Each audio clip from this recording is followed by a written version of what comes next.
Ajá, pelado y pelada. Me contaron los abuelos que hace tiempo navegaba en el Cesar una piragua que partía del Banco Viejo Puerto a la playa de amor en Chimichagua. La hoja de ruta de este tercer capítulo será la siguiente. Primero, el experimento gran colombiano. Segundo, el Congreso de Cúcuta. Después veremos la administración de Santander, luego el escabramiento del experimento gran colombiano y finalmente la dictadura bolivariana. Porque sí, en Colombia sí hubo dictadura. No se olviden de suscribirse y darle like, o como diríamos nosotros, me gusta, a esta vaina, mijito lindo, que más caro sale votar por un mal presidente, no votar o votar por tibios. Mijitos, agárrense de la mecedora, el taburete, el canto o el palo de ciruela donde estén viendo este video, porque esto se va a descontrolar. ¿No vieron? Vamos a matar a un tacán. Y esto se va a descontrolar. Era Bolívar la figura afable, benévola, indulgente y magnánimo que la izquierda venezolana adora. Oh, carajo, ¿de dónde salió tanto vocabulario distinguido?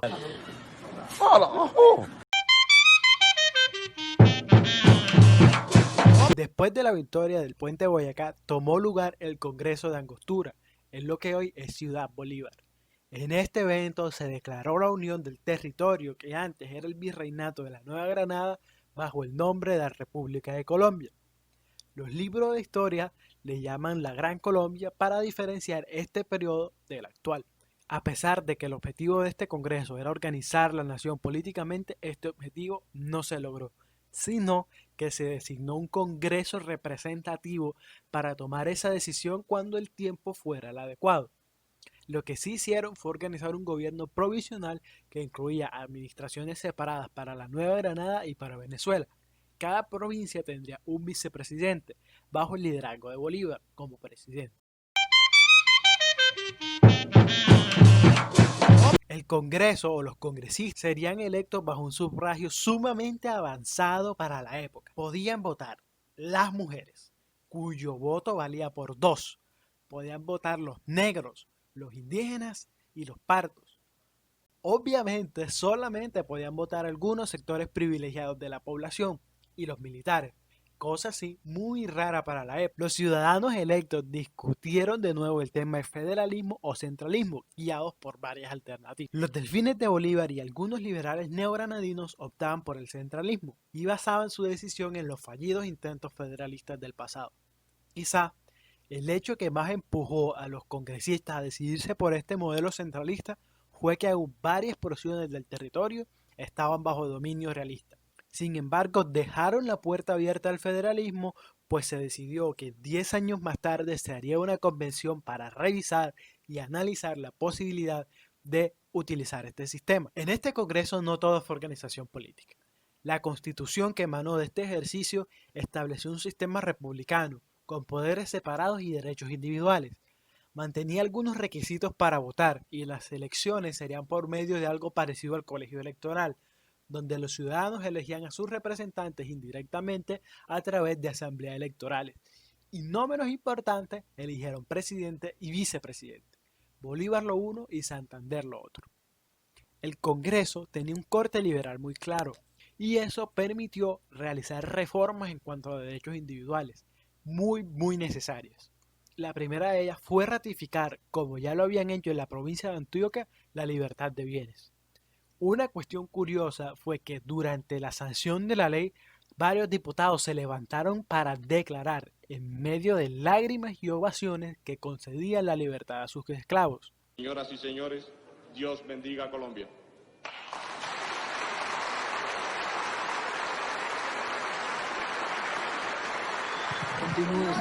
Para tratar de solventar el gobierno por la eliminación de algunos impuestos, el Congreso optó por establecer un régimen de impuestos directos que recaudaban el 10% de los ingresos producidos por tierra o capital y declararon a los indígenas sujetos de derechos.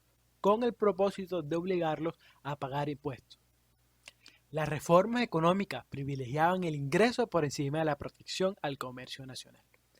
Un error catastrófico en los siguientes años. En el terreno religioso se hicieron reformas sumamente controversiales. Por ejemplo, liquidaron los monasterios que tuvieran menos de 8 residentes. Este edificio, exprópiese. De acuerdo. Y aquel edificio allá en la esquina, exprópiese, señor alcalde. Los claustros fueron utilizados para establecer escuelas secundarias.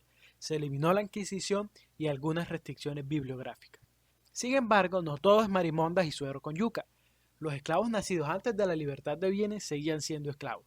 Se mantuvo el monopolio del tabaco y la eliminación de la Inquisición no significaba respeto por otras creencias, sobre todo porque los temas de herejía seguían aún latentes. La administración de este país caía casi enteramente en este personaje, pues Bolívar se encontraba a la cabeza del ejército por la independencia de Ecuador y Bolívar. Santander era un tipo serio, sin destellos como los de Bolívar, pero trabajador y minucioso cuando se trataba de respetar la Constitución, lo que le valió el apodo de "el hombre de las leyes". A pesar de que sus respuestas a las críticas eran duras, casi siempre respetó a sus opositores políticos y nombró a uno que otro en su gabinete. Junto con el Congreso, Santander logró la reducción de los aranceles, abolió parte del monopolio del tabaco, pero se metió en un tema muy peligroso, el religioso. Lo primero fue que continuó el patronato. Esto quiere decir que la iglesia seguía subyugada al Estado en cuanto a nombramientos y a la mayoría de asuntos. Otro tema controversial, apoyado unilateralmente por Santander, fue su copatrocinio en la creación de la Sociedad Bíblica Colombiana, fundado por un misionero inglés. Esta sociedad vendía Biblias baratas y el tema fue visto como una cuña al protestantismo. Otro tropel fue que Santander impulsara a incluir en el pensum escolar lecturas de mamertos y filósofos. En general, los primeros años fueron exitosos. Incluso, este periodo fue uno de los pocos donde Colombia ejerció un papel líder en la región, liberando varios territorios importantes. Más remarcable aún fue su desempeño diplomático, al conseguir ser reconocida por Estados Unidos y Gran Bretaña. Hoy en día, no podemos ni establecer un canal de diálogo para solucionar una crisis y hundimos a países bajo embargos injustificados arropándonos en la ideologización de la política exterior. Vaya presidente innovador. En este periodo se comenzó a explotar la posibilidad de usar la cuenca del río Magdalena como autopista natural. La navegación a vapor llegó de la mano de un alemán llamado Juan Bernardo Elbers. Esta empresa fue suspendida por la difícil navegación del río. ¿Les suena? Llevamos siglos en el mismo problema. Un datazo que encontramos en este libro fue que los ingleses no solo introdujeron el protestantismo y las carreras a caballo, sino también el gusto por las frías.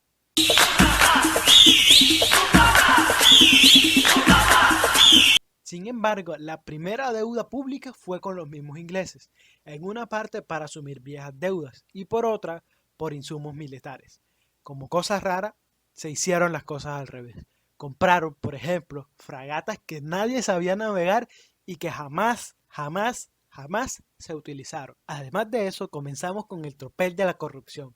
La competencia extranjera hundía los comercios locales, el enriquecimiento ilícito, en fin, un clásico, literalmente. Santander nunca estuvo acusado seriamente de ningún caso de corrupción, pero sí que falló en la administración del préstamo, por lo que la nación se endeudó. 1826. Desde esa fecha somos morosos. 200 años de independencia y ya casi 200 años de mala paga. Ya es hora de que nos pongan el famoso cartel, hoy no fío, mañana sí. Pero volvamos a los tiempos de la cometa. La Gran Colombia comenzaba a ser insolvente. Las importaciones iban en aumento de la misma forma que el gasto burocrático. Pagos a congresistas, diplomáticos y militares. Por un montón de razones infundadas o reales, Venezuela estaba convencida de que la Nueva Granada estaba absorbiendo la mayoría de los beneficios de la Unión. De nuevo, el difícil acceso a la capital era una queja constante de los venezolanos, que en este punto les daba casi lo mismo ser gobernados desde Bogotá o de Madrid. Sin embargo, Santander logró la reelección en 1826 y claramente sucedió lo mismo con Bolívar. Poco después comenzó la desbaratación de la Unión. Esta desbaratación comenzó con una revuelta en Venezuela. El detonante fue el intento de enjuiciamiento de Juan José Antonio Páez. La acusación: enviar a militares a reclutar forzosamente a civiles. Supuestamente los cargos eran exagerados, pero las violaciones de derechos por parte de los militares eran una vaina común en la época, tanto en Venezuela como en Colombia. ¡Ajúa! Construido patria, honor, lealtad. ¡Ajúa! Cuando el Congreso llamó a Páez, decidió levantarse en rebeldía. Casi todo el mundo apoyó el levantamiento, que no buscaba separarse, sino autonomía. En realidad, exigían el regreso de Papi Bolívar para que les arretara el chico. Finalmente, Papi llegó cuando la cosa se puso color de hormiga, ya con Ecuador pidiendo que Bolívar asumiera un papel de dictador. Su gobierno comenzó con el perdón a Páez, bajo el argumento de una persecución. Bolívar había redactado una constitución para Bolivia que esperaba poder implementar en Colombia.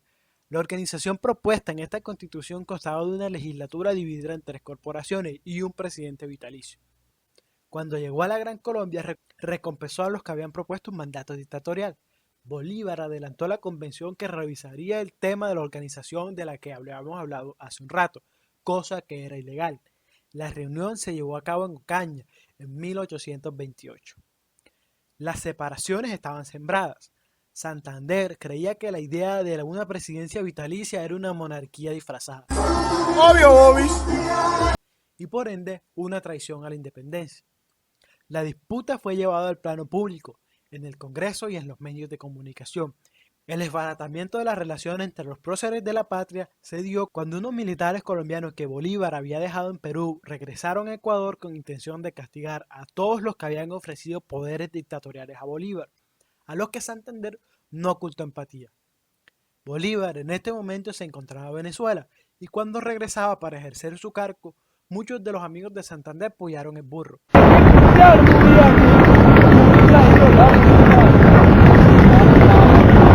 Sin embargo, Bolívar no tomó mayores represalias contra esto. De hecho, Santander conseguiría un puesto en la convención de la que ya hemos hablado. La representación en la convención de ambos próceres es muy interesante. Veamos. Se cree que Santander y su grupo serían el embrión de lo que más adelante sería el Partido Liberal. A su vez, Bolívar y su gente del Conservador. Otros historiadores invierten los papeles. Santander, defensor de la oligarquía, y Bolívar, del pueblo. Y por eso, Santander quería deshacerse de él. Arropados bajo esta lógica, muchos líderes de izquierda, como Chávez o Maduro, se han visto a sí mismos como la versión moderna del Libertador. ¿Qué dice el compa David sobre esto? Lo siguiente. Santander tenía el apoyo de profesionales y negociantes de distintas regiones. Bolívar gozaba del apoyo de la clase burguesa de Cartagena y Popayán, militares y de una mayoría del clero. De pueblo raso, es difícil decidir a quién apoyaban, pero si no podían votar, ¿tenían alguna relevancia? ¿Siquiera estaban interesados en política? En todo caso, se dice que Santander populísticamente vestía con prendas de vestir populares en encuentros públicos. Otros líderes que sí tenían una relación directa con el populacho, como el almirante Padilla, eran santanderistas. En todo caso, en la convención ambos grupos eran minorías. La mayoría era una coalición federalista a la que, viendo la oportunidad, Santander se adhirió. Este nuevo grupo logró diseñar una constitución federalista, pero al verse perdido los bolivarianos se retiraron e impidieron la formación del quórum. Vaina que todavía usan los congresistas cuando no les conviene lo que están votando. ¡Trabajen, vagos! El fracaso de la convención dejaba una sola salida legal, la continuación de la constitución vigente. No obstante, una asamblea de notables le concedió poderes dictatoriales a Colombia para salvar la patria. ¿Dónde he escuchado eso antes? ¡De la mano del mejor presidente de Colombia, Álvaro Uribe Vélez! En el resto del territorio sucedió la misma vaina y un comandante militar pretendió hacer lo mismo, aunque costara sangre. ¡Plomo no es negocio! ¡No se va a negociar! ¡Plomo es lo que hay! ¡Plomo es lo que viene! ¡Bala es lo que hay! ¡Malditos terroristas! ¡Bala es lo que hay! ¡Paga es lo que hay! Bolívar accedió a tomar su papel dictatorial y empezó a echar para atrás varias reformas liberales. Por ejemplo, se impusieron nuevos aranceles y aumentaron los privilegios paramilitares. No paramilitares, sino paramilitares. En fin, en términos generales, la dictadura de Bolívar fue moderada. La mayoría de los territorios quedaron en manos de militares sin experiencia alguna en cuanto a administración pública. La prensa liberal dejó de existir y los santanderistas se vieron obligados a dejar su cargo. El cargo de vicepresidente fue eliminado. Más allá de eso, hasta este punto la represión era escasa, pero no por mucho. El plan para asesinar a Bolívar se había puesto en marcha por parte de jóvenes liberales y un futuro godo, Mariano Ospina. Los conspiradores lograron llegar a la puerta del dormitorio del promiscuo libertador que saltó por una ventana y se escondió bajo un puente, salvando así su vida. De ahí para adelante, ¡Plomo no es negocio! ¡No se va a negociar! ¡Plomo es lo que hay! ¡Plomo es lo que viene! ¡Bala es lo que hay! ¡Malditos terroristas! ¡Bala es lo que hay! ¡Bala es lo que hay! 14 sujetos entre conspiradores y no conspiradores fueron fusilados, entre ellos el almirante Padilla. Santander fue expulsado del país. Si bien no se encontraron evidencias que lo involucraran directamente, no negó conocer los planes para asesinar a Bolívar y tampoco rechazó su injustificada causa.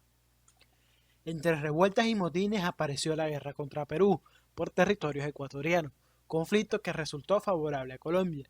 Las malas decisiones de Bolívar no ayudaban a calmar los ánimos y el florero de Llorente en esta ocasión fue un plan diseñado por el gabinete presidencial, el cual consistió en que una vez Bolívar colgara las botas, un príncipe inglés o francés lo sucedería. Es importante dejar en claro que Bolívar no participó directamente en el diseño de este plan. Entre 1828 y 1830, la Gran Colombia se fue baratando. Bolívar, por su parte, dejó el cargo en marzo de 1830 y su reemplazo fue Joaquín Mosquera. Finalmente, el Libertador moriría cerca de Santa Marta en un intento de ir a Europa para un merecido retiro. Bolívar vivió para ver la unión y desunión de su logro y le dio tiempo para describir su dolor. Dice así: el que sirva a la revolución ara en el mar. En el próximo capítulo... Déjame